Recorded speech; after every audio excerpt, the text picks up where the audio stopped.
be available on YouTube afterwards and everything as well? Yep, it'll be available. Welcome everyone to Entrepreneurs Roundtable, episode 13, and today we've got via Mike, thanks to Mike's recommendation, Fat Tony. We're going to be finding out all about what he does. But first, if you haven't already, go over to Facebook and search Entrepreneurs Roundtable. It is it's like the other piece of this. I mean, we kind of joke that like if you cut this as a pie into 4 pieces, the show is 1 piece and the group is the other 3 pieces. So go check it out. And really quick, just to give you an idea of some of the stuff that goes on in there, got a couple of awesome wins from some of our members. So we had Todd. He said he published a 4,500 word article this week with the content upgrade sequence. There's been a lot of sales sequence talk, and so I guess he got help doing that to help his business get started with Instagram. And then we also got Jay Vicks. This one, Mike, there's a shout out to you here. He thanks you. So Jay put, my win is that with the help of Mike Doyle, I am less stressed in working more in my business and less in my business with the help of a part-time independent contractor. So now, Mike, you helped him, coach him on how to get that set up. Yeah. And Gideon and I are setting up Active Campaign. I got the CRM.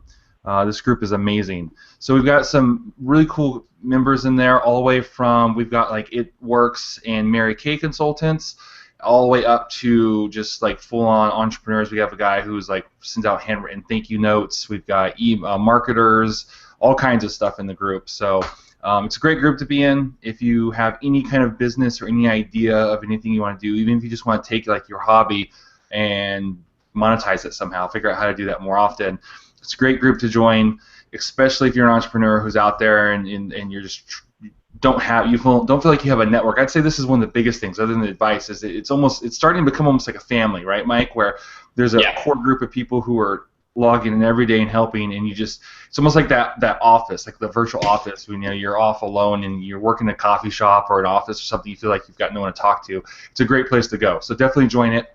And that's enough of that. Let's jump in. Mike, why don't you introduce today's guest a little bit? Yeah, so so Fat, I met him, hasn't even been a year, actually. It's a really funny story. And this is kind of like, it's cool because I was on his podcast, The Expansion Project, which you can check out at theexpansionproject.com. Actually, theexpansionprojectpodcast.com. He does like a lot of interviews with people who are inspiring to him, and like they talk about wealth, they'll talk about just living inspiring lives, and a lot of BMX people. Even did Andy Hurley from Fall Out Boy was one of his interviews, which was awesome. So we met because a buddy of mine tagged me in an Instagram photo that Fat put on his Instagram. So it was this picture of him doing this crazy box jump, but it was on tires, and he put this quote like, "I'm going to live more transparent with my life and be more open about all these things." And my buddy tagged me in, and he was like, Mike Doyle, because I like say the same thing all the time. So I reached out to Fat and I was like, hey dude, and it like took me like a while. I told him this too in the interview. I was like, it took me a while. I like started writing this email, and I stopped, and I was like, I don't know how to like talk to this guy. He looks like he's like this cool life. And also before that, I read his blog, and I talked about how he's done a lot of traveling, and he basically is an entrepreneur who's built his life the way he wanted to. And that's like why we want him on the show today, just to tell people about that. And I resonated with it, and so I reached out to him. I was like, hey dude, I'd love to pick your brain because my life just isn't going the way I want to, and it looks like you're really doing the things you want. And he wrote back, he's like, yeah man, here's my phone number. I'm like, holy shit. And he was like, yeah, and I was like, oh, should we schedule a time? He's like, nah dude, just like send me, just call me whenever. We don't have to get all like professional about this. And I was like, oh, awesome. So I called him, and we talked on the phone for like an hour or so, and I was just like, man, I'm in a real dark place right now. I'm just going through a lot of stuff, and it seems that everything you're doing is what I want to do. And so we just talked. He gave me a lot of good advice, and we just kind of just stayed in touch. And then that was like in January. It was December or January. I still can't remember the actual day. I could probably look at my email when we actually started talking. And he was one, and there was a lot of things that led up to me selling all my stuff back in February and traveling the country. But like my conversation with him was like right at the tipping point. So he's like right up there with one of the reasons why I did all this stuff. And I told him this in this podcast, and he was like, "Wow, I didn't realize that." So that's how we met, and we met face to face for the first time when we did the podcast for his show, The Expansion Project. And I was in California at the time. I was like, hey man, we should meet up. And so I went down to Long Beach because I was in Redondo, and we just like hung out and ate healthy food and went to CrossFit and like worked out and then did a podcast. It was like it was fucking awesome. So Fat, welcome to the show. I appreciate you being here. Yeah, thanks, man. Thanks for the kind intro as well. Yeah, man. So basically, so you do, and we started talking about this before we got on the show, but like you do a lot of stuff. It's what I love to do is give the members or the people watching this kind of just like a real quick. Well, I started like this, and this is what I transitioned to being an entrepreneur, and this is where it's taking me to today, and these are the things I've done. So I'll let you speak, so I'll shut up. Sure. So I've actually thought about getting a business card that on the front of it that just says I do a lot of shit. And then on the back just kind of like has a bullet point list because it's hard. I have like 6 business cards now, and I pull them out and I'm like, okay, here's one for this, here's one for this. So I do a lot of stuff. So my background, right when I was about to graduate high school, I decided that I wanted to work for Ride BMX magazine. I wanted to take my passion for BMX bike riding and my interest in graphic design and photography and combine those into a career. And I was just like, yeah, this seems like the job that will combine those. So I went to LSU in Baton Rouge, Louisiana for graphic design. Towards the end of the stay there, I started teaching myself how to shoot photos. I did enough stuff along the way. Obviously, I'm skipping over a lot of shit, but I did enough stuff along the way that about a month before I graduated college, I got a call from the editor of the magazine asking if I wanted a job there. So I literally landed my dream job right out of college, which was super cool and kind of a good story that I like to tell people often, just about kind of figuring out what you want and figuring out the path along the way to get there and achieving those goals, That was something I learned early on in life and I've carried with me, all these years later. So I worked the corporate job with a very low salary, actually, doing what I wanted to do for about 5.5 years. And along that way, I was basically paid to hang out with professional bike riders and shoot photos and videos of these guys. And most of them didn't have jobs or, they traveled nonstop and they would go everywhere. And I just kind of got a glimpse of what life was like for these guys that just didn't have to work and they just had ultimate freedom and they were just riding their bikes and doing what they loved every day. And so traveling for the job mixed with hanging out with these guys and seeing their lifestyle made me just think like, I want this. So after weighing the pros and cons, of the corporate job many times over, about 5.5 years in, I finally decided that the cons were outweighing the pros of keeping that job. So I left that job with no plan in mind whatsoever as far as where I was going to get work. I just figured at that point I had the skills and the determination and the connections in the industry to be able to do freelance photography and video work, in BMX. So I quit that job. 2 days after I handed in my computer and camera gear, I went to Thailand for a month, and at that time that was the longest trip I had been on. I went to Thailand, Laos, and Cambodia all for about a total of 5 weeks or so. And sort of like hit the reset button on my life, Yeah. And came home and started doing freelance photo and video work. And I continued to do that almost exclusively in the BMX industry for about 2.5 years. And along that way, or along the way there, I found CrossFit and really started to take health and fitness seriously. That's when I made the transition to veganism, got into CrossFit. And as I became more passionate about CrossFit, my interest in BMX and in working in the BMX industry kind of became less and less. And so just my personality type, it just made sense for me to continue, taking my skills and combining it with my passion. So I took my photography and video production stuff, and now I do that in the CrossFit industry. So currently, my main source of income is shooting photos and videos for functional fitness companies. I've shot for the NPGL, which is the National Pro Grid League, as a staff photographer for them.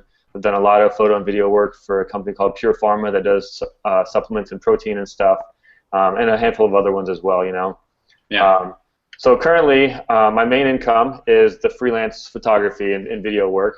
Early this year, I decided that in order to branch out a little bit more and experience other things and to learn and grow in my practice, and in order to get bigger and better clients and higher paying jobs, I took on a partner. So I've basically formed a video production company with a buddy of mine named Aaron Nardi. So we've got Have More Fun Visuals as our kind of production company, and I still have my Fat Tony Photo, whatever, Fat Tony BMX, freelance company over here. And then also earlier this year, I decided to start the podcast, which you mentioned you were on.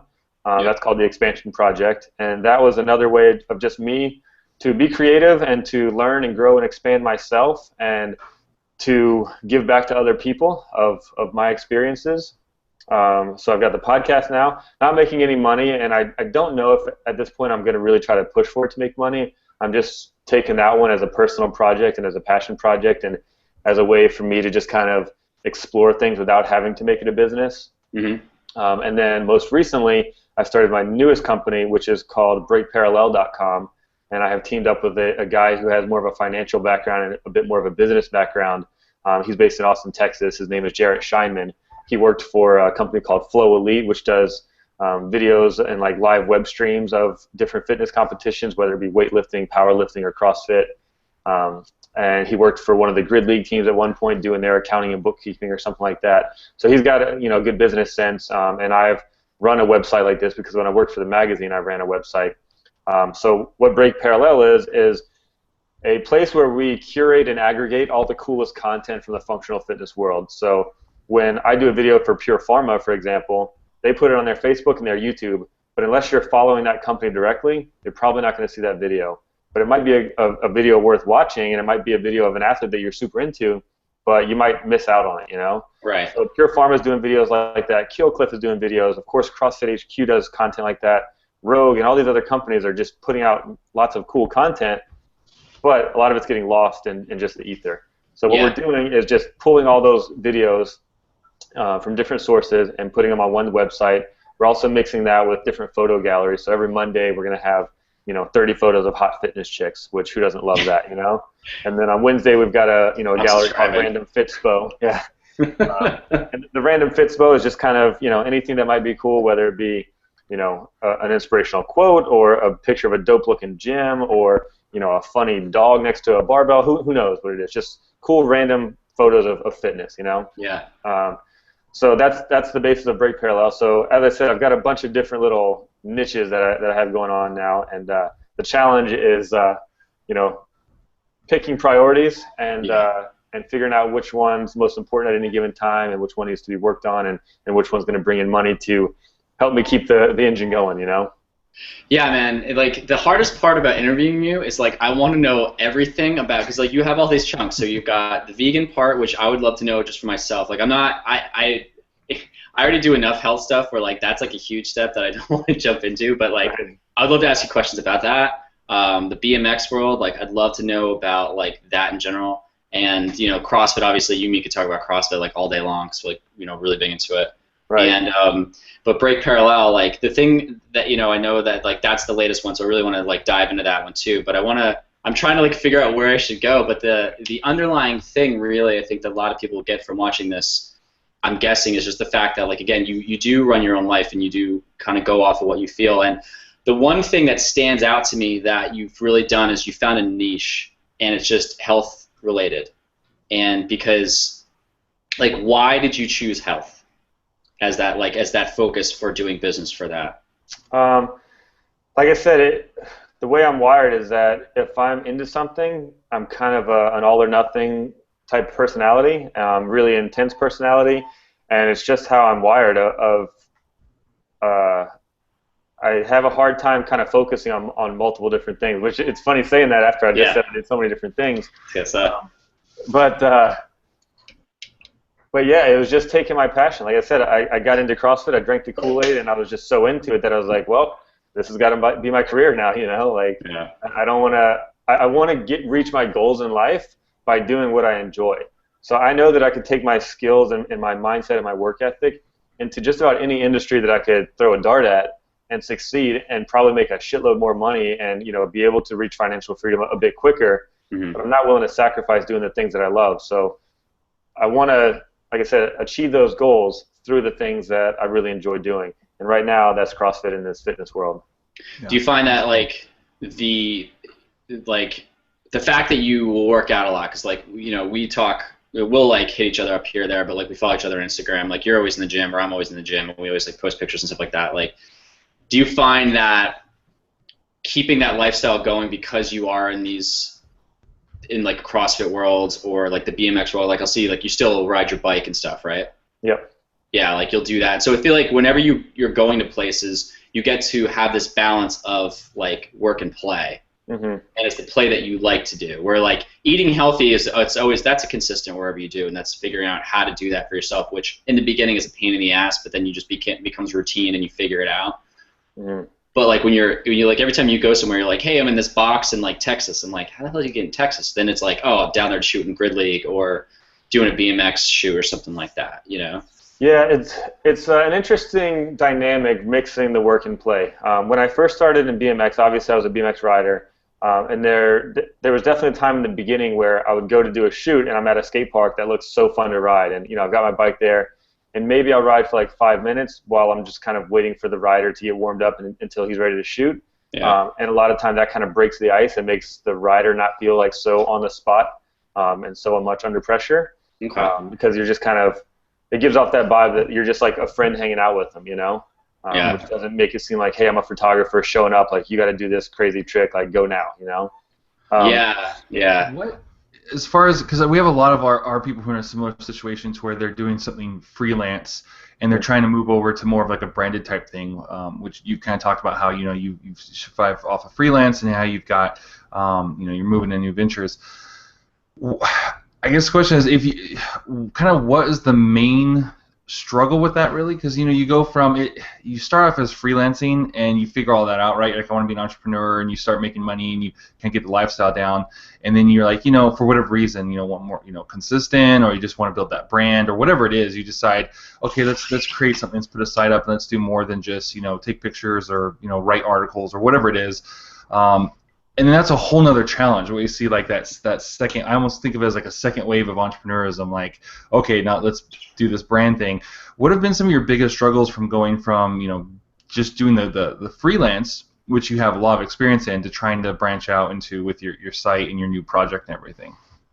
That's a good question, and I don't know if I'm going to have a great answer for you, because everything's happened kind of so slowly over the years, and also everything's been so similar over the years. So even though it might look to the outside like, oh, I just started this new company, it was like, well, I ran almost an identical website just in a different industry for 5 years. So to me, it doesn't feel new. Like, it feels like I'm doing the exact same shit, but just replacing Rich Froning from Dave Mira. You know what I mean? Yeah.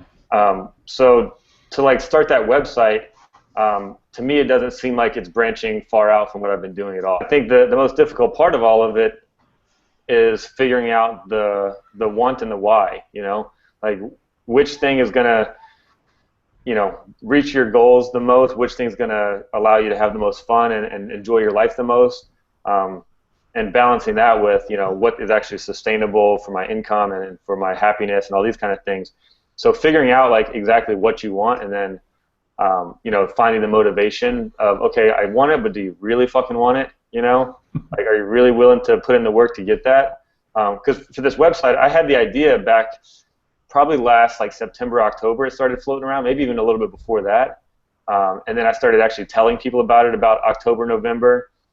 But it took me until like probably February or March of this year to actually commit to that idea of like, okay, I see the void, but am I going to really be the one to fill that void with this kind of company? Because, coming from the BMX world where there are websites like this, and I visit them every day, and I ran one for 5 years. Yeah.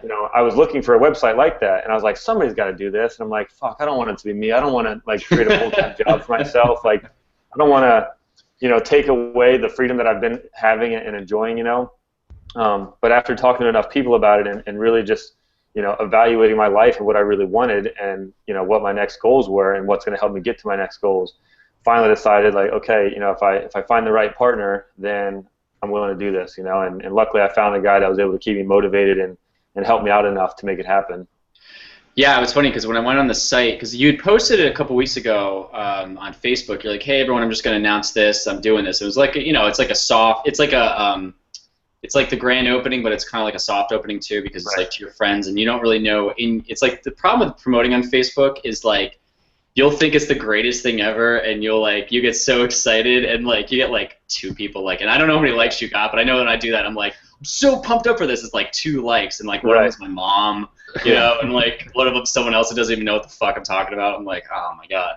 But So like you posted it, and I was like, oh, cool, man, he's doing something else. And then when we were talking about the interview, I went and checked it out, and I was like, holy shit. I was like, for me, I'm like, this is a site I'm totally gonna go to all the time because like I don't know, there's something about when I'm on Instagram, I'll just look up people doing like heavy squats, just because like I'm trying to build up to do that.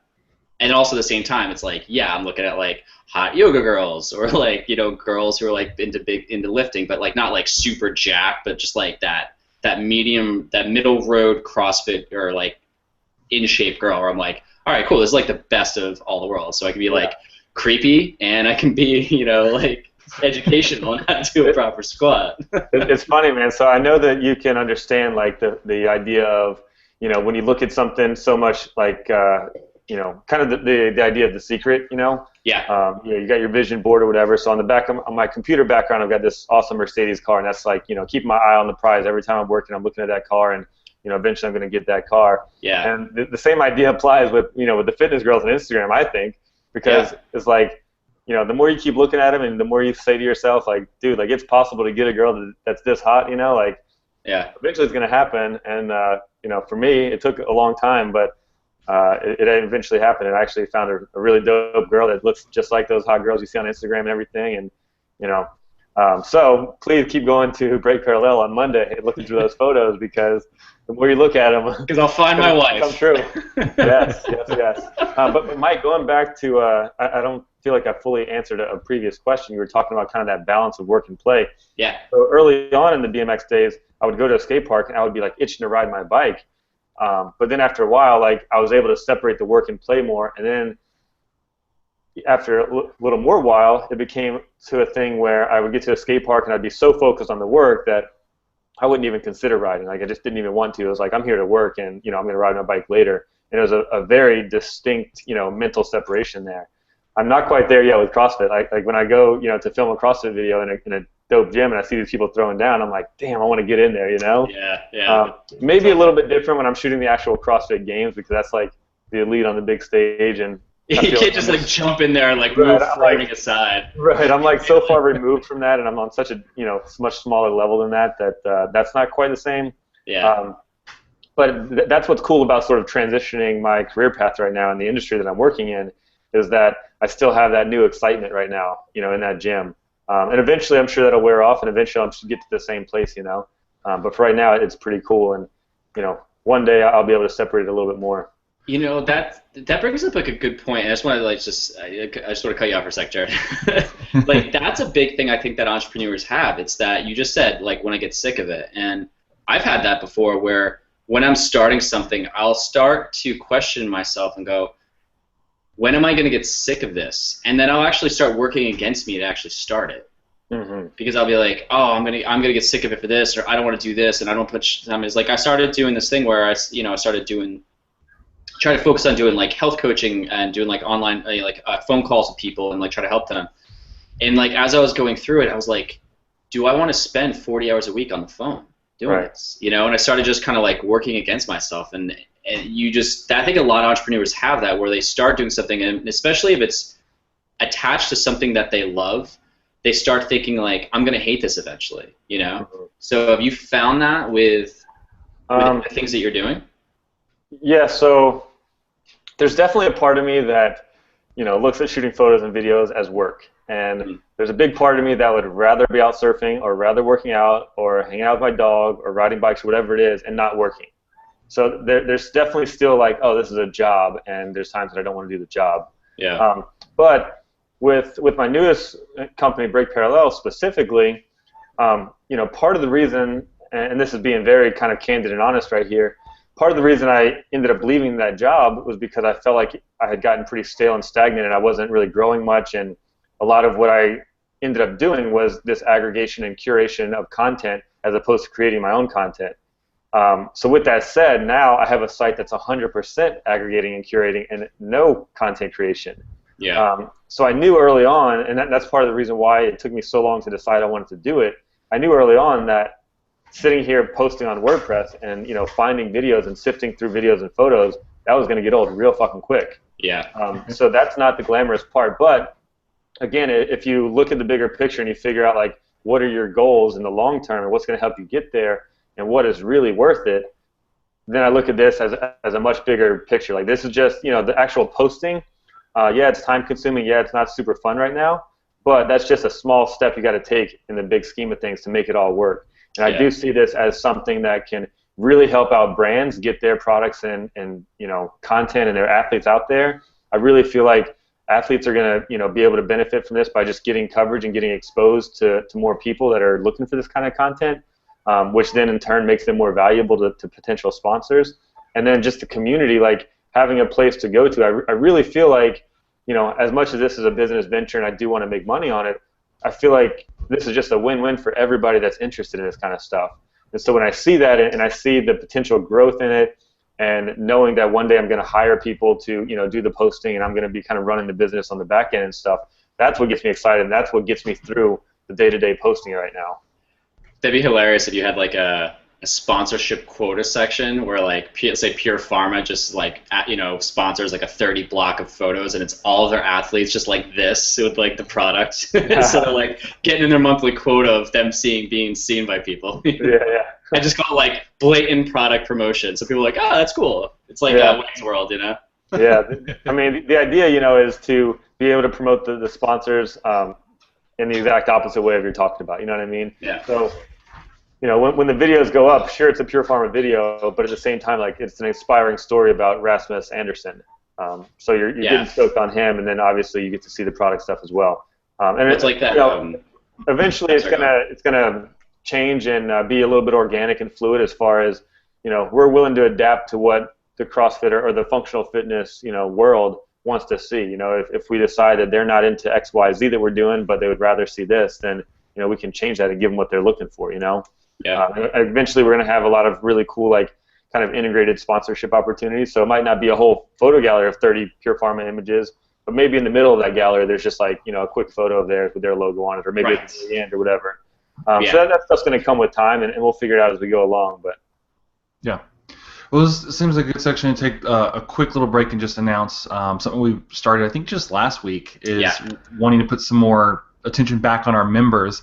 And so we started this MVP thing where we basically kind of pay attention to people who are just helping the most and really giving back. And actually, the first guy I wanted to pick, I think technically would be kind of disqualified from being the MVP, was actual Daniel from, he was our host, our guest host last week, so I don't think he can count, but he's been doing an awesome job just like doing just almost mini blog posts, like some of the stuff he was helping people with. I was like, that could have probably been like paid coaching you're doing, but hey, cool, you're helping out. But to our actual MVP this week is Nick Berry. He's actually been helping out a lot, and Nick's really solid. I mean, he's from the beginning has been very helpful, and I just noticed lately he's been doing a lot more. Here's the thing, he's all around. He answers questions for people. He gives us feedback when people are like, hey, what do you think? And he'll give examples of how he does it. He also posts helpful content, both of his own stuff. Like, he just recently posted something of how he got, I think that's what you're referring to, about like how he got 100 extra Twitter followers and what he did to do it, as well as he posts like other people's stuff. And he's just an all-around great addition to the Roundtable. So Nick Berry, check him out. He's also really good with sales type stuff. Like, he'll post videos. He posted one in the group. He posts on his page all the time. So check him out. Follow him. He's got some great sales tips and motivation as well to get out there and just really hustle in your business. He's like a no BS kind of guy. So sometimes you'll just be like, it's halfway through Friday. I think I'm good. And like, you see one of his videos, you're like, no, I need to get back to work. Yeah, anyone who's like just kind of tuning in, like Nick's in the Entrepreneurs Roundtable Facebook group, so that's what we're referring to. So what we started doing is adding this section. If you're new to watching this, or if you watched this and you missed last week's episode, we're going to start spotlighting MVPs who are in the group, the Entrepreneurs Roundtable, which is a closed group. So if you want to join it, just go to it and you can just add yourself, or I think you can just literally go and find it and add it, and you'll go right in, right? Well, you request to join, and then we'll add them, because we don't want it to be, we don't open to anyone, but at the same time, we don't want people to be posting things that's just to be searchable to anyone. So request to join, and then you get in, and you're part of it. So, but jumping back to our interview today, one kind of theme I've seen with what you're talking about a few times, and this is one of the things that we want to do as entrepreneurs, but sometimes can be hard, is you've made several jumps from something that was already really good to a possible better future. And now, as entrepreneurs, it's easy to go, I hate my job, and so I'm going to quit. I'm going to take that blind leap of faith and just going to go for it because I can see a better future. But your story isn't quite like that. You went from something that, not that you hated, but something that was like already good. Like you talked about having like your dream job out of high school, and you had to make that goal to jump out and do freelancing, and then from freelancing, you're talking about jumping niches there because you're getting stale and stagnant, and then now that you're super successful with your freelancing and you're trying to create this brand, even though it's a lot of heads down work and you're sacrificing some freedom because you see this better future. How do you do that? How do you have that like mental and emotional toughness to walk away from like an already like an A life to go out for that A+ life? That's a tough one. For some reason, I just got goosebumps when you're asking me that, so it hits home pretty hard somehow. That's a good question. So, with the BMX job, like I said, I worked for the magazine. Basically, that was the dream job, and just over the time, the dream changed.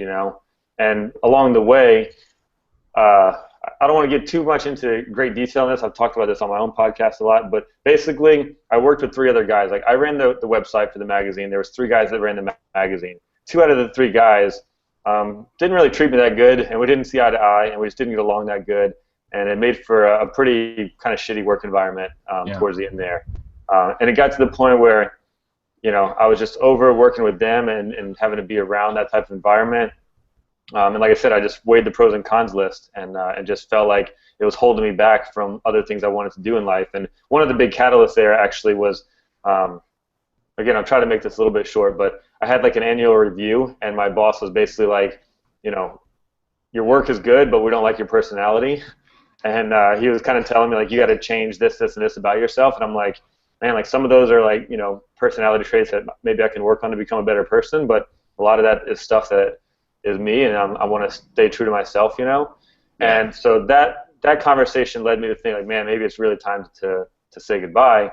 The next day, maybe even that same day, I can't remember, I got a call from a producer at Fuel TV asking me if I wanted to be on this TV show that they were doing as like a BMX correspondent.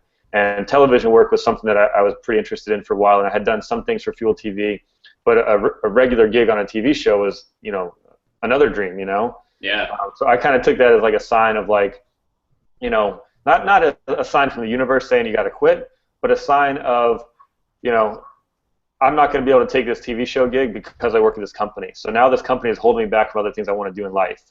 So that was when I was like, okay, this is a big enough reason why I need to leave this, because I want to do other things in life and I'm not able to do them right now. And yeah, go ahead. No, that's funny just because, everyone, they'll work their ass off. Sometimes they'll work their ass off to build their own company, and they find that like that's not really the life that they wanted. What they designed really wasn't what they thought it was going to be. So then they're like, shit, I created this monster that I'm now trapped in. It's like I did it by my own design. Or they work their ass off to get this dream job sometimes, or like this monster salary or whatever it is. And when they get there, like you get behind the scenes and see like the wizard behind the curtains, and you're kind of like, oh wow, it's so much prettier on the outside, and like what was in my head isn't there. So it's, I wouldn't say that happens all the time, but that is a reality that people don't think about when they're hustling to get that job or to create that business. Like they don't see the back. No one ever sees the back end of what's really involved. Yeah. Are you working with shitty people? Are your clients shitty? Are you like just fucking hate your products? Like at the end of the day, like that's just interesting that happened.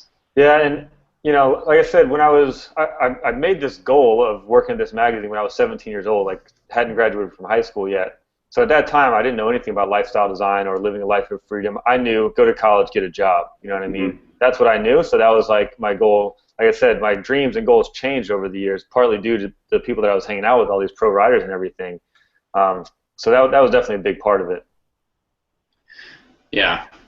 Sorry, Jared. I keep asking all the questions. I figure I'll throw any back at you.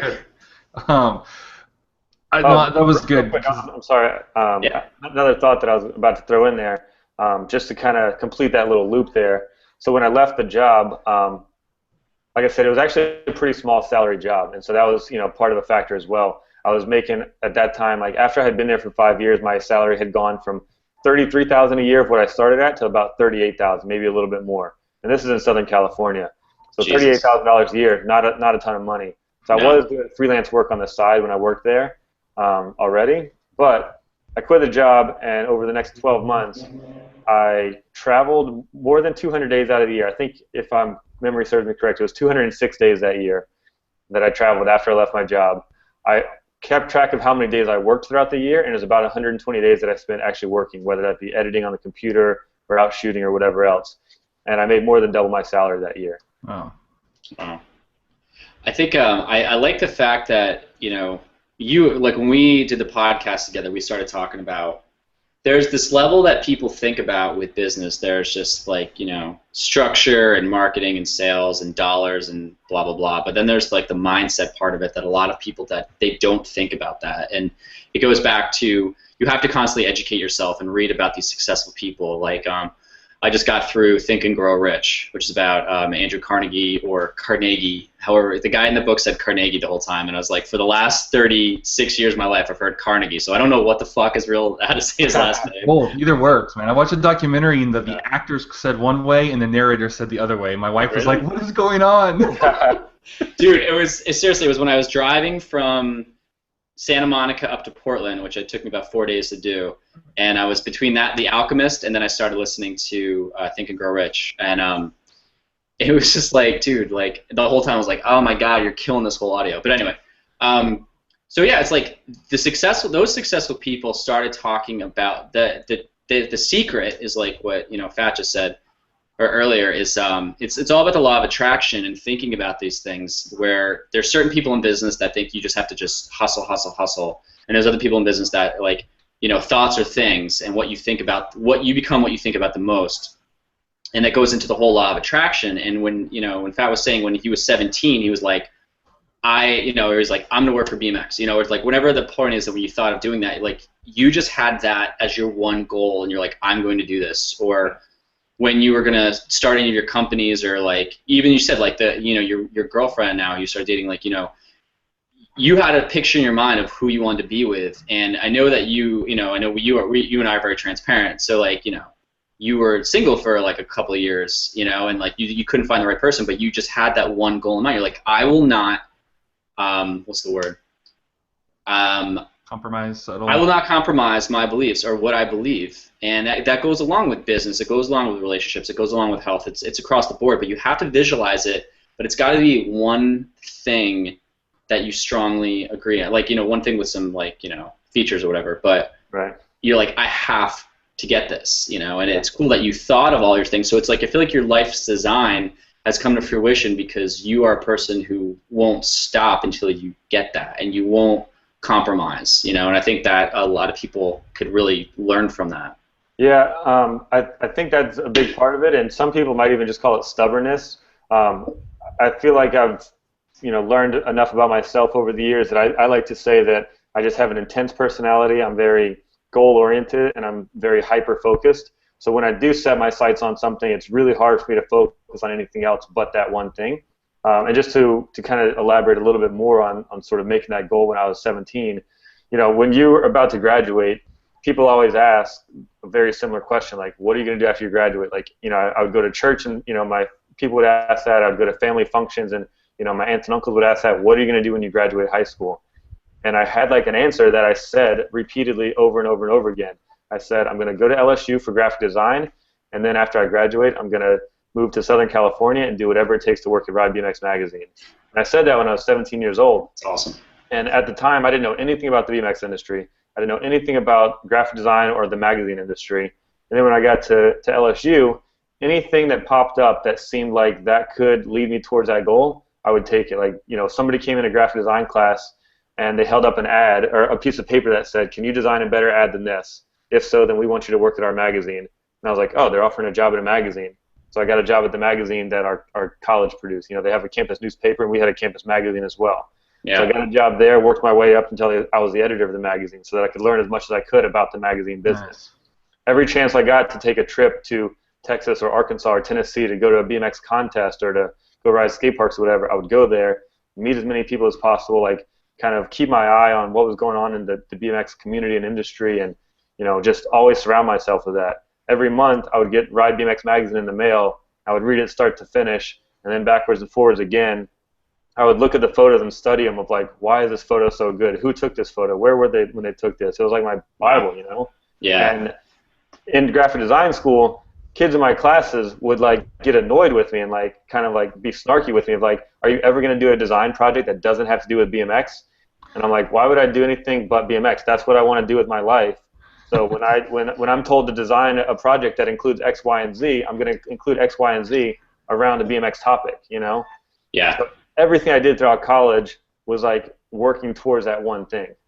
Exactly. I love that too, that you said that, like, you know, along with this whole ride that all these, you know, all entrepreneurs are on, or people who want to, you know, or people who want to just, they want to design their own life, even if it is working for someone else. You have to stay focused, and along with that comes like the three things. It's like, I always say this, like, and I think I switched it up. It's like, first they'll mock, and then they'll watch, and then they'll follow. You know, I bet a ton of those people probably had no focus. They started just designing for every single person, and now they're totally lost on who they want to like work with. You know, or when people start mocking you, it's like you're doing the right thing. Mm-hmm. You know, mm-hmm. and the That's fact it's like a test. It's what? That's an interesting way to look at it. I've never heard that analogy, but I like it. Yeah, man. I mean, think about anything like and I've done it myself, where there was like a band, let's say, I just couldn't stand. Like years ago, I couldn't stand. It was Taking Back Sunday when they first came out. I know this is like totally like going left field or whatever, but I saw this band and I was like, they're fucking awful. I hate this band. They're so annoying. They're all over the place. Their music is shit, and they just kept popping up all over the place, and I was like, all right, I guess, you know, I started like kind of paying attention, and then my buddy was just like, dude, he was like, you have to buy that CD, and I go, why? He goes, because I've broken that CD 3 times, and I've bought my 4th copy, and there was something in him saying that, I was like, holy shit, I have to check this band out now. So I buy the CD, ended up like freaking out over it, loved it for like so long, and I was like, you know, in the beginning, I couldn't stand it, and then I started paying attention, and then I just totally bought into it. Mm. So think about anything in your life where you've done that, or people do that with you, and then all of a sudden, then they get the message behind the scenes, hey, man, can you help me with this? Or how did you do this? And you're like, weren't you just fucking, like, ripping into me for so long? Even now, with me, it happens all the time. Like, I'll post things on Facebook, and people, like, shred into me in the back, and they're like, hey, so talk about that a little bit more. I'm like, really? Yeah, but yeah, so I think it's like, you know, with business, it's not just about the technical aspect of it. It's a huge part about mindset, and it's really about keeping up with it. If you're really passionate about it, you have to just stay on that course, but it helps to have the technical part to go along with it and do the behaviors on how to grow your business. And then, like with you, you know, you're like, I'm going to do these things, and like that was it. That was your goal. But then the behaviors behind it, where, you know, someone comes in, it's like, I need to work for a magazine to figure out what that's like. All right, I'm going to take this job, or I'm going to travel here because that's where they are. And it's like those little things, those little tiny points that kind of shoot off of what that main goal is. Like, that's where you need to live. Yeah. And I think that's a lot of entrepreneurs. They are so, when they don't have that one target, that's why they're lost. You know, mm-hmm. They don't have that end goal, and they also don't surround it with what drives them to do that, you know? Yeah, for sure. So that was my rant. Good rant. So let's see what else. We talked a lot about break parallel. Actually, this is something that I think some people might want to know just technically, and we got like another like 15, 20 minutes left in the show. So the whole podcast thing really intrigues me. Even though like right now we're doing is basically it's like a vlog, you know, we're talking to you live, and it's done, it's edited.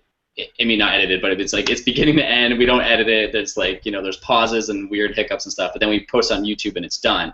Yep. So for me, I like this because Jared set it up 13 weeks ago. We show up, we block an hour time, and we do this, and then it's up and we're done. We're like, awesome. So with a podcast, I mean, that's intense because you are like just you're recording. Like, I've seen your equipment. Like, you've dropped like mad loot on this whole thing with like headphones and all this shit. So like, tell me about like if I was someone who's going to start a podcast and want to do the way you do it, like what would be some tips or some technical aspects of it, or how do you promote it? Well, that's a lot of different things. Promoting it for me, honestly, on each show I tell people to tell a friend and post it on their social networks. I post it on my Instagram and Facebook and Twitter each one time, pretty much. Maybe if it's somebody pretty big, like I'll post it twice or kind of like hype it up beforehand, saying like, hey, this coming week, this who's going to be on. Mm-hmm. But that's pretty much it as far as my promotion. Like I said, I take that back. When I've interviewed BMX guys, I've sent them to the BMX blogs and websites and stuff for them to embed on their sites. Today, an interview with Catherine David's daughter just dropped. That's the girl that just won the CrossFit Games. So, I sent it to her and her agent and said, can you spread this around to her sponsors and whatnot? And then I posted that in the CrossFit subreddit thing on Reddit. Wow. So pretty little promotion though, as far as what I'm doing to get the word out there. Hopefully that's. Would you say it's like kind of like consistency, and with time gets bigger, like bigger guests? That's the hope. The bigger guests get the bigger views, like no doubt about it. Like me, I got you the most views. Honestly, yours did pretty good. I think creative titles really helps, which I've been working on that. Like yours says something like how to sell all your stuff and travel the world like a nomad or live like a nomad or something. Yeah. So it's like a catchy title that reels people in, as opposed to just Mike Doyle interview, like talks about traveling and work. You know what I mean? Okay. So headline, obviously, in any aspect, which we've all learned in the group, headlines and body copy are huge. Right. But advice or kind of just a long rant to give to people that are looking to start it. Know that there is a lot of time spent on the back end if you want to do it well and look professional. For each 1 hour episode that I drop, it's probably another 4 to 6 hours on the back end of time spent, which I'm trying to get better at that and kind of batch do interviews and batch process everything on the back end. Like yesterday, I actually did 4 interviews, which was the most I've ever done in a day, and it was absolutely exhausting. But think about this. So in order to make the interview really good and to have a clear direction in the interview, you need to prepare. So that means doing research on the person and coming up with really solid questions that are going to elicit some good answers at the end. So organizing those questions and kind of coming up with the format and having your notes ready for the show. That'll be, if you're lucky, 30 minutes, usually an hour, maybe a little more than an hour sometimes. Once it's finished, then you go back and record the intro to the person and kind of tease what the episode's going to be about. We talked about this, and I asked him about this, and he, told me all about this, and this is why you should listen today. So you have to kind of go back and almost like write an intro after you do the interview and record that. So that's another, 30, maybe 40 minutes, on the long end per episode. Then once it's all done, the actual editing is pretty quick because you just recorded your intro, you've already got your intro music and your transition music, then you've got your interview. And that's pretty much it. So there's like 5 things to pop in a timeline. Obviously I've done editing for many years. That's pretty quick to do. But once it's edited and the first version is popped out, a lot of times the levels might be off. Put it through one program called Levelator that adjusts the levels to make them all even. Once that's done, you pop that into Adobe Premiere to make a video version to put on YouTube because some websites will embed YouTube, some people search YouTube or right. Google for things, and that's another way for people to find the show. Once the YouTube video is popped out, then you got to pop out the actual MP3 that you'll upload to the website. Then you've got to write the blog post that's going to go on A, the blog, B, the Libsyn page, which is the company that I use to host the actual podcast. So it's formatting, copying and pasting show notes and different links to their social networks and all this kind of stuff. And obviously you have to write that in. What I've been doing is kind of almost rewriting the intro that I said for the person and posting that. Okay. You've got to design up a little Instagram graphic. I've got a template for that. You pop that in place, upload it to YouTube, paste in all the formatted text. So all this stuff just ends up being pretty time consuming. You know what I mean? Yeah. There's a lot of like little tedious steps that it could very well be documented steps that you could pass off to an intern or an employee or something like that. Right now it's just me. The show doesn't make any money, and I would feel kind of bad if I just like reached out to a quote-unquote intern to do my bitch work because they're not going to get a lot out of it. Like they'll learn something the first 5 times they do it, and they're going to be like, okay, now there's nothing more to learn because I've just done the process. You know what I mean? Yeah, but man, I mean, you should. It's something to try. Have you tried it? Not yet, but 2015 for me is the year of partnerships. So I said I've got the video production partner now. I've got the Break Parallel partner. got a girlfriend that's kind of a partner. Nice. And recently I interviewed a really great guy named Jerry Lamigo, who owns wadshop.com, which is kind of like a mail order store for CrossFit gear and apparel and accessories and stuff. And when I first met him, the first day that I met him, he was like, yeah, I've been wanting to start a podcast kind of, about escaping employment and motivation, blah, blah, blah. And I was like, oddly enough, I ordered like a mixer 2 days ago. Like I literally just got in my mixer yesterday or whatever, And so we started talking about the podcast. Anyway, I interviewed him for the podcast, and then he came back this past week. We had a little meeting, and he's like, dude, I want to help you. Like, I want to be a part of this. And I was like, like I'm 30 episodes in right now. It's going real well. I've kind of like learned what I wanted to learn out of it, Obviously, I'm still getting a lot out of the conversations and the interviews and stuff. But, it's called the Expansion Project, and the idea is for me to expand my mind. So what better way to do that than to change the system that's already in place, throw a new variable in there, and throw a new person in there and see what happens, Yeah. So I'm not sure what that's going to look like just yet, but hopefully sooner than later, Jerry's going to jump on, and maybe he'll be kind of a co-host, and he's going to help out with some of the stuff on the back end. So we'll see how that goes. So I might, pass off some of those back end things to him at this point. But awesome. Again, it's up in the air. Yeah, a technical question for you. Sure. Because when I first started my podcast, and I purposely didn't start this one as a podcast because I knew that Mike and I have a tendency to overthink things. So that's when we literally said on a Wednesday, okay, next Tuesday we're going to record this, and we're not allowed to make it a podcast until we actually have a following, people asking us. Well, now we're getting people asking us, so now I got to go back all 13 episodes and make it a podcast. So in all my in all my research from before for another podcast I did, there seem to be two main school thoughts going with Libsyn. Is there's you can just put it all on Libsyn and like use all of Libsyn's internal system, but and that seems like way easier, right? Because it's like you're already paying Libsyn and they've built all this stuff out. But then there was like Cliff Ravenscraft, Pat Flynn, like they had this other theory where it's like just use Libsyn for your hosting, and then you set up with like Podbean or whatever it is, like through your actual site, and there's this whole other way to let that handle all the RSS stuff, and it gives you more control. I guess one is like, my question is, which way did you decide to go with it, and I guess kind of why? Like, did you care about the whatever, or just going easy? Yeah, so I didn't do a ton of research. I basically looked into like what some of the biggest podcasts use. And it was like the Carolla Digital Network, Adam Carolla and all his shows use Libsyn. And one or two other ones that I saw use it, I was like, all right, if they use it, it's got to be good enough. You know what I mean? And that was kind of the extent of the research I did. I knew that I wanted, a more professional-looking website and a proper URL as opposed to just sending people to the Libsyn page. Yeah. And of course, from having my own site and everything, I knew that it wouldn't be super difficult to build up something through WordPress or whatever else. And that would only cost the amount of the URL basically, because I already had the server space and just throw up another URL. So for me, it was kind of a no-brainer to build another website specifically for the podcast, and then just use Libsyn for the hosting. And of course, that is easy enough to put on iTunes and Stitcher, which are kind of the main platforms that people listen to it at. And then YouTube, I decided to use that probably 3 or 4 episodes in. Maybe I just Googled something like how to promote your podcast or something, and there was a cheesy little article that gave some pretty decent advice, and it mentioned YouTube as far as just search engine stuff, and YouTube is part of Google, so if people are searching for Katrin Davidsdottir interview or Katrin Davidsdottir whatever on Google, the video might pop up before a lot of the articles will pop up. So even though I don't record the actual video, just having it on YouTube could help out. And then as a side effect of that, like I said, some of these BMX blogs and stuff, they've embedded the YouTube video, even though you can still embed the audio file from Libsyn.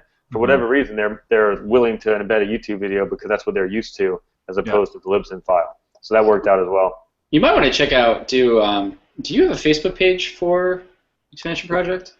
I do, but I haven't used it. Like I said, I haven't done a whole lot of like marketing and stuff. So I set it up to Facebook, Twitter, and Instagram. But literally, besides like the one post saying like "here it is" or "coming soon," I just promote everything through my own social networks right now.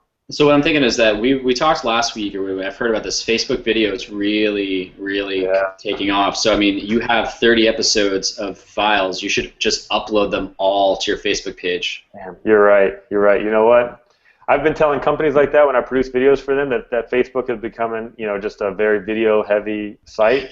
Yeah. And for some reason, I never thought about that for my own podcast. That's a great idea. Yeah, they Daniel was saying they're actually putting them first over YouTube, so you'll get more views on your video if it's uploaded into Facebook. I mean, granted, that's 30 videos. But what you should do is probably that I mean, it's like how do you eat an elephant? It's one bite at a time. So like, what you should probably do is set a goal for yourself if you choose to do that. Start with just doing like 2 a week. Just upload it because it takes a little bit of time to upload the video. But as soon as it's up there, I mean, you add a headline in the description. You could probably just save that as a template in a text document and then copy and paste in all of them. And then boom, I mean, you've got just a catalog of these things. And then just people would start looking for them. And you could tag people. So, I mean, you could find them online and tag them in Facebook, especially if they're old content. Yeah. You start tagging them now, it'll reintroduce them again. Because, just because something's like episode 1 doesn't mean it's still not relevant. Right, totally. Yeah, that's a great idea. I just opened up my notes list I keep on my computer and added that. That's cool. Again, I feel almost dumb for not thinking about that, so thanks for bringing it up. Yeah, man, definitely. The cool thing about Facebook is not only, like Mike mentioned, do they give it a better treatment? If you post a YouTube link and natively, they're going to show that one a lot more. Oh, for sure. The actual eyeballs, like they've a few months ago at their big conference, they announced the numbers. I don't remember the exact numbers, but they've actually surpassed YouTube in the amount of videos being viewed. Now, I don't know if that the difference is because like on YouTube you like have to click play versus on Facebook you scroll. Sometimes they start auto playing. I don't know if that means a legitimate click play or not. I'm very curious about that. Yeah, because every time I scroll through my phone, shit starts to play, and it's like a half second that I don't even watch it. You know what I mean? But still, I don't know if you guys have downloaded the latest update, but now when you click on a video, you can scroll and it's just videos. Oh, that's cool. I've seen that. So if you click on a Facebook video. And I don't know if you have to click on it twice or turn your phone to where it's just a video and it's like out of the Facebook page. Okay. You can swipe up from that, and all it is it just goes from video to video to video. Yeah. Well, the thing about that is because you talk like a lot of people say that as a negative, and I kind of did too. Like just you're scrolling and things are auto playing. But at the same time, I mean, if you're doing a weekly show or you're putting content out a lot, that's not necessarily a bad thing because I know for me personally, some of the brands I follow the most, it was because I ignored them for like 6, 7, 8, 12, 15 times. And then even like Mike said, I was like this stupid CrossFit guy, and I'm gonna unsubscribe. He just all these videos, and finally I'm like, well, that one looks interesting. Let me click on it, and the next thing you know, it's like, oh, this guy's awesome. Like I watched one of his videos, and now I watch everything he does. And so like even just people scrolling past them, they're seeing your stuff, and eventually they're gonna probably check it out. Yeah, that's actually the. Sorry to cut you off, Mike. One of the owners of OnIt.com, Aubrey Marcus. I heard an interview with him, and he said the exact same thing. If you go to Honit's website one time, the next however many sites you click on will all load the Honit banners and stuff. YouTube videos, like pre-roll ads and everything. They advertise on a shitload of podcasts, and their whole deal is just repetition. So exactly what you just said. Yeah, like last week, Daniel from InboundAscension.com, that's what he does. He specializes. He was doing SEO for a long time, which he still does, but he does just straight up retargeting. So after the interview, I actually went on to, and I set one up through Facebook, and I put like a pixel on my website. So anyone who goes to my website or has been there in the last 30 days, they get shot with a video on Facebook saying like, hey, thanks for going to my website. And I'm just like, no, I'm retargeting you. I'm like being honest with them. Right. But he was saying like the conversion rates of that are unbelievable because the more you stay and then in front of people, but you also kind of tell a story with the way that you do it. So, I mean, you might have, say someone goes and say you have a landing page or like an expansion project, you can put a pixel on it, like the Andy Hurley one, right? Or the Dave Mirra one. Whatever one gets like the most traffic, or apparently mine, apparently. You could put a pixel on there, I believe, and once they leave, you could target them on Facebook and be like, hey, thanks for listening.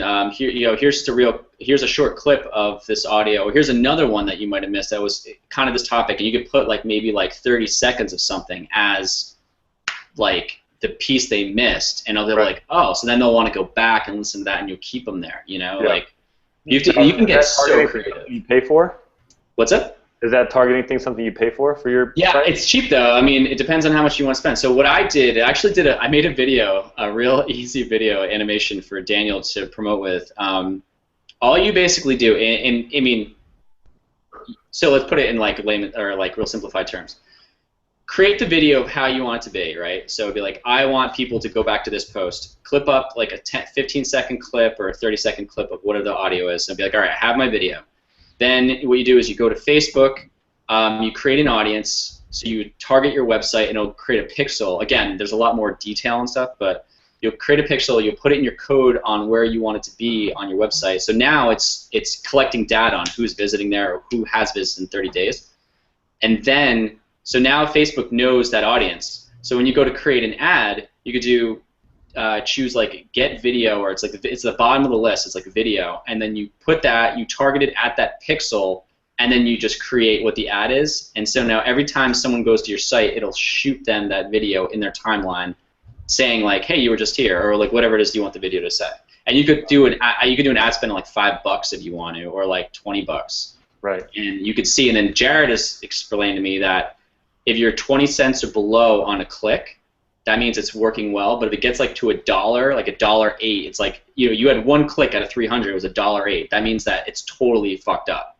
Mm-hmm. So you should like go back and change it. So with me, with doing the retargeting, I started it last Thursday. I got like 12 clicks within 4 or 5 days out of 300 views, and it was 8 cents a click.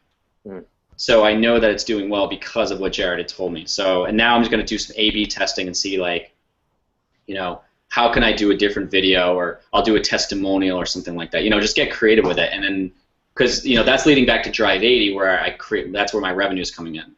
Right. So, you know, so with Expansion Project, I mean, you could do that, and let's say like you took the first 15 or like the top ones that did really well, you could post on. You could like take them off the site, give like a 10-minute preview or a 1-minute preview, and you can create, like Sarah Moore was telling me, she's in a group, you can create a vault where like people would have to sign up for like $20 a month or whatever, and they have to go in and they could hear all something like that. Like that's how you can start monetizing it. Yeah, interesting. Yeah, I'll keep in touch with you about that too as we start to advertise with Break Parallel as well, because we could do something like that for that.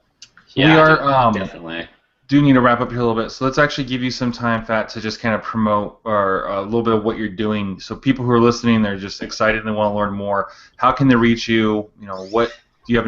What do you have to offer? Training, programs, products, anything like that? Like this is kind of your time to let everyone know how they can kind of start digitally stalking you now. That's cool. Yeah, so my personal website is fattonybmx.com.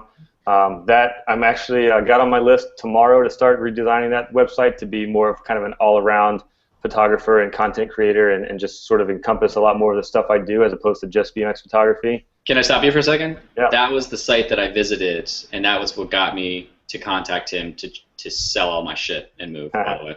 So I just want to throw that in there. Yeah, so on that site I do have a personal blog that I don't keep up with too much anymore because I'm doing so many other things, and so we've got the website, and of course my email, phone number, all that stuff is on there if you want to reach out directly like Mike did. And all my social networks are just Fat Tony BMX as well, Twitter, Facebook, and I'm most active on Instagram. And then of course the Expansion Project, definitely go to iTunes and check that out, or Stitcher or YouTube or wherever, or the expansionprojectpodcast.com. If you just search on iTunes for the Expansion Project, it'll pop right up.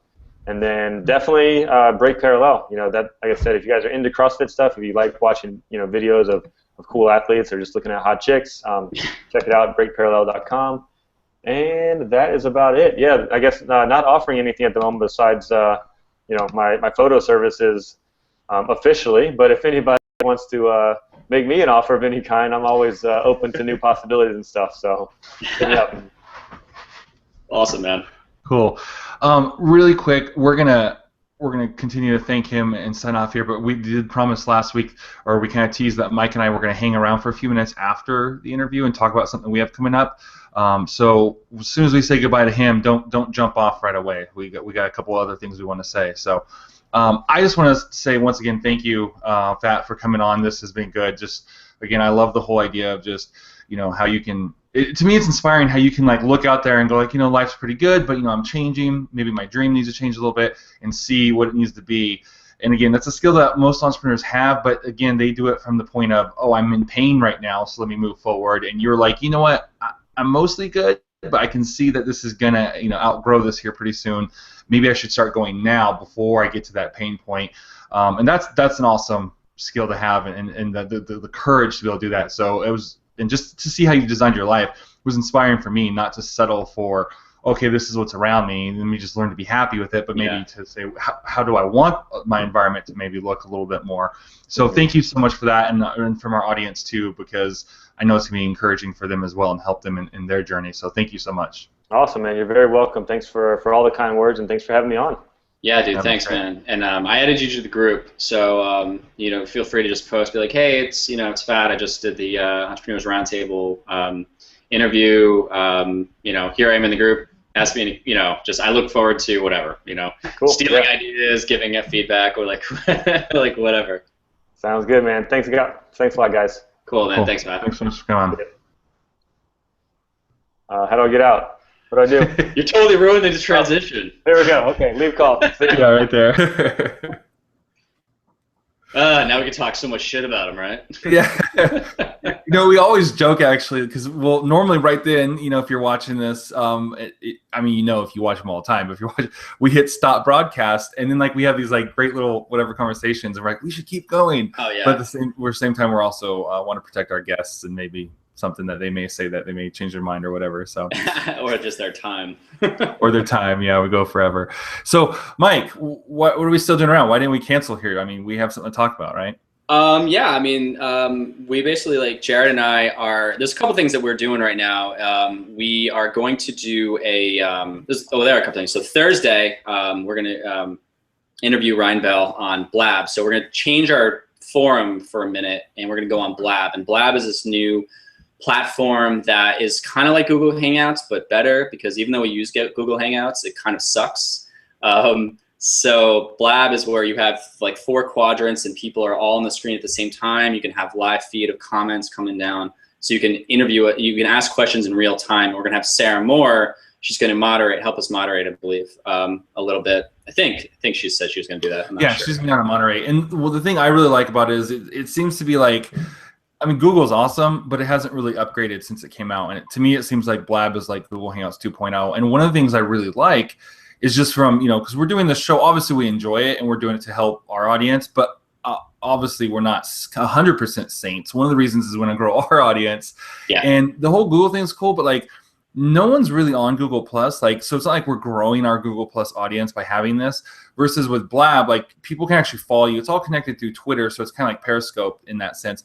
But so I just put up, I think yesterday, the link for Blab, and we're already almost 20 people that have signed up to follow it. And the cool thing is, so when we go live on Google Plus, we can send it out to our circles, but I don't even bother. I always just hit skip, because it's no one gets their Google Plus notifications. It's you see those a year later and you're like, oh, hey, this is old. Who cares? But with Blab, it'll actually email them. So these people who've subscribed, and they can either follow me because I created it, and they can follow Mike because he's the other host, or they can go, you know what?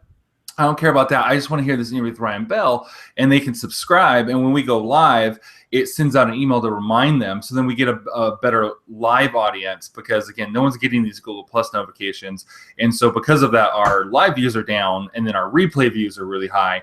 But then it's too late for interaction. So we're wanting to increase that interaction. So that's a big reason and it's basically Sarah's pushing us to do this. And so, thanks Sarah, and hopefully we don't look like idiots on Thursday trying to fly.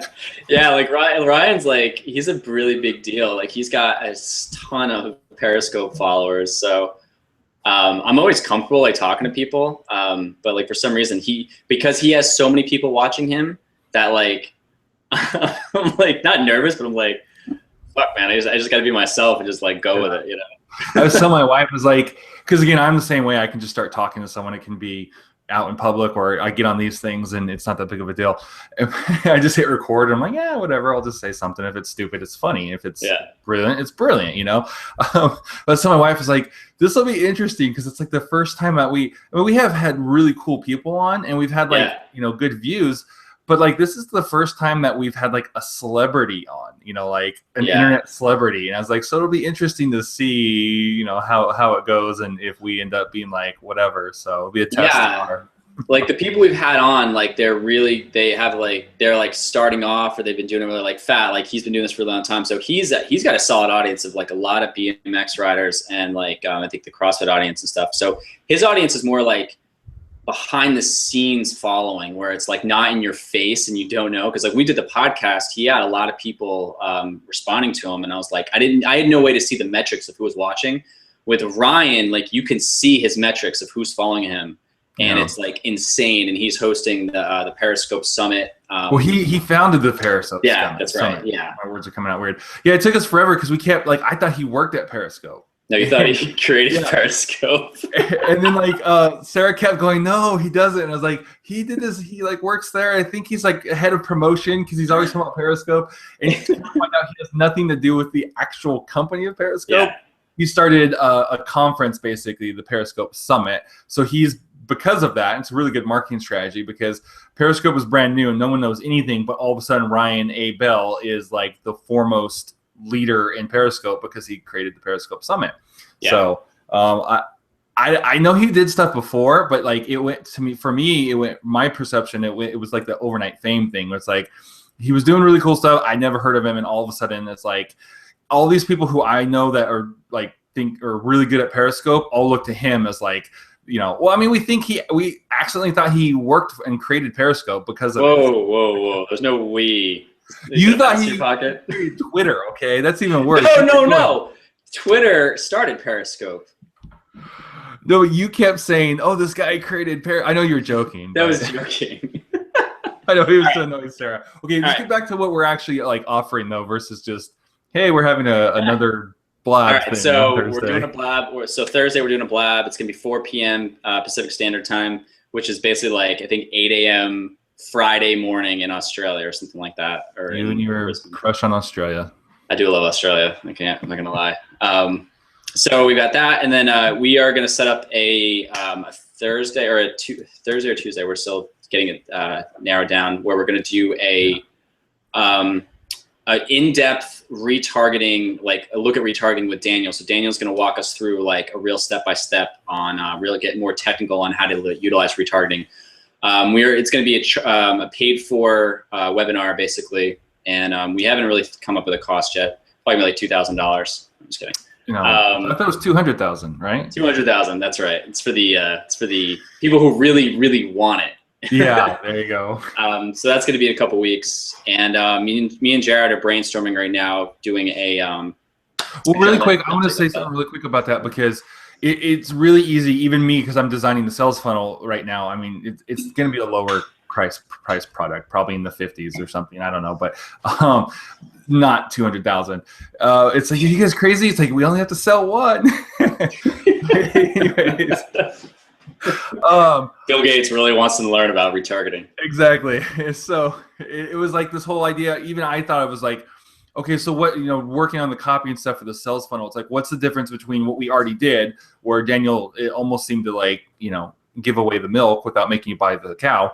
Right. And what are we doing? And what we're doing is we're coming with, it's going to be more of like a case study. So on our call we already did, he's going to walk through, or he just dropped all these bombs, and you're right, your brain's exploding with all these ideas. I could do this, and I could do this, and okay. And then you're like, okay, but then Mike had to go figure out, okay, which buttons do I actually push, and what does this mean? And I mean, honestly, 3 days later, all of a sudden buttons are moved because it's Facebook, and they just think it's funny. Like they literally have like, they say that on purpose every single day. Not a day goes by that they don't like update code, whether it changes anything or not. They purposely change the code, the source code every day, and they're just jerks like that. So it's like, I was doing a video once and I was like, and then you go, oh, this is different. Look at this new option. This is cool. So what we're doing with Daniel is he's actually going to walk us through. So it's almost going to be like he is himself, and then we're like the clients, and we're going to come in and we're going to say, okay, here's our course, which we're going to actually tell you what we're doing in a minute. Mike's going to jump off with that. And he's actually going to walk us through building out a sales funnel of how to set up our ads, and then how to set up our retargeting ads, and how all this kind of stuff. And it's going to be amazing because it's like you're going to take all the knowledge bombs he dropped the other day, and he's going to just actually show us do it. And it's going to be, we're planning on it being about 2 hours with an hour of Q&A afterwards. So this is like a master class in that sense. You definitely, again, it's going to be right around. I haven't really talked to Mike, so hopefully he doesn't mind me saying this, but probably in that like 50-ish, give or take, range. And it's going to be cheaper now. We're going to resell it later for more, but I'm talking about the actual live. So Lots more. You're going to get the benefit of it's going to be cheaper, and then it's going to be the benefit of it's going to be live, so you can actually ask specific questions. So not only will he be like walking through how do it for us, you guys are going to be able to ask questions if you're live on your specific stuff, and you can go, okay, well, what if I'm in a clothing, I'm selling on like online e-commerce, how would that be different? He's like, oh, okay, this you'd want to do a little bit different here because of this. And he can we'll have little rabbit trails for the people who are live. That's why it's gonna be like 2 hours. And Mike was like, we need like an hour, right? And I was like, no, let's do like 2 hours with like an hour Q&A. So we're gonna do that. And then the other thing is, Jared and I have come up with an idea a couple weeks ago. We're like, how can we take our knowledge of video and really just kind of combine forces and collaborate on something? So we're coming up with this like 6-week course on how to basically like dominate with video. It's not just going to be throwing theory at you and saying, here, go off and do it. It's literally going to be like real results you're going to get like that day. And then we're going to we're going to have some cool stuff where like you'll have accountability, and we'll go into that later in the group. And it's going to be 2 days a week where like one day we're going to teach it, and then we're going to have another day it's going to be an open forum of questions on like, hey, I'm in the middle of this. So it's going to kind of like be like an open class in a sense of I need help with this.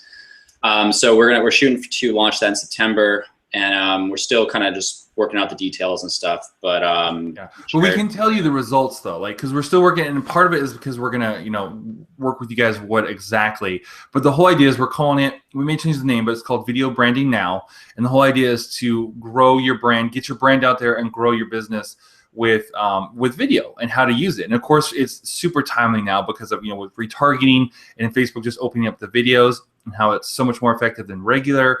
Because see, before it was like, hey, because we both come from video production. He does the animated demo videos. I did commercial videos for stuff. And it was that time will tell of like, okay, I just spent all this money and this time and I have my video. And it's like, now what do I do with this DVD or this download of it?